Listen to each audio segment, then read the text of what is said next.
ఊరూరా సీతారామచంద్రుల కళ్యాణాలు అంగరంగ వైభవంగా కన్నుల విందుగా ఆధ్యాత్మిక ఆనందాన్ని పంచేలా జరిగాయి. తెలుగు రాష్ట్రాల్లోని ప్రసిద్ధ ఆలయాల్లో శ్రీరామనవమి వేడుకలు ఘనంగా నిర్వహించారు. రామాయణ విశిష్టతను తెలియజేసేలా పలు ఆధ్యాత్మిక కార్యక్రమాల్ని ఏర్పాటు చేశారు. దక్షిణ భారతదేశ అయోధ్యగా భక్తులు ఎంతో ప్రేమగా భక్తి ప్రపత్తులతో పిలుచుకునే భద్రాచలంలో రాములోరి కళ్యాణ మహోత్సవం ఘనంగా జరిగింది. అభిజిత్ లగ్నంలో సీతారాముల కళ్యాణ వేడుకలను అంగరంగ వైభవంగా నిర్వహించారు. కళ్యాణ వేడుకల్ని కనులారా చూసేందుకు 2 తెలుగు రాష్ట్రాల నుంచి పెద్ద ఎత్తున భక్తులు తరలివచ్చారు. కళ్యాణం కోసం ప్రత్యేకంగా తయారు చేసిన వస్త్రాలను సీతారాములకు ధరింపచేశారు. చైత్ర శుద్ధ నవమి అభిజిత్ లగ్న ముహూర్తం రాగానే సీతారాముల కళ్యాణం జరిగింది. సీఎం రేవంత్ రెడ్డి దంపతులు పట్టు వస్త్రాలు, ముత్యాల తలంబ్రాలు సమర్పించారు. ఆచార్యః హరింధ్యాయన్ సమర్పయేత్. ఓం సుమంగళీర్యం వధూరిమాగుం సమేత పశ్యత సౌభాగ్యమస్యై దత్వాయాధాస్తం విపరేతన. విజయవాడ ఇంద్రకీలాద్రిపై శ్రీ సీతారాముల కళ్యాణం కన్నుల పండువగా జరిగింది.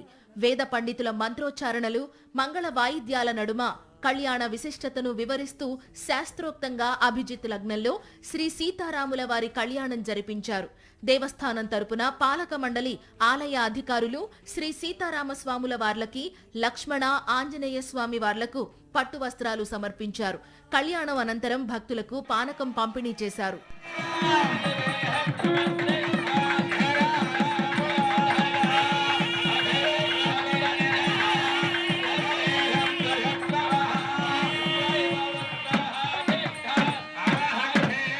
తాడేపల్లిలోని వైఎస్ఆర్ కాంగ్రెస్ పార్టీ కేంద్ర కార్యాలయంలో శ్రీరామనవమి వేడుకలు వైభవంగా జరిగాయి. వేద పండితుల మంత్రోచ్చరణల మధ్య సీతారాముల కళ్యాణ మహోత్సవాన్ని శాస్త్రోక్తంగా నిర్వహించారు. పార్టీ కేంద్ర కార్యాలయంలో సాంప్రదాయ పద్ధతిలో ఏర్పాటు చేసిన చలువ పందిరి కింద సీతారాముల కళ్యాణోత్సవం నయనానందకరంగా సాగింది. కళ్యాణం అనంతరం భక్తులకు తీర్థ ప్రసాదాలను అందించారు.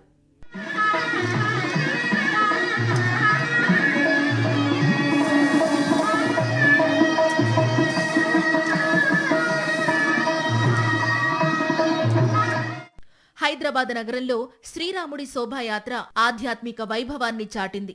ఎలాంటి అవాంఛనీయ ఘటనలు జరగకుండా కమిషనర్ వీసీ సజ్జనార్ ఆధ్వర్యంలో భద్రతా ఏర్పాట్లు చేశారు.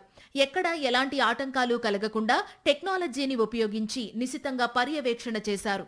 దాదాపు 3000 మంది సిబ్బంది సాయంతో పటిష్ట బందోబస్తు ఏర్పాటు చేశారు.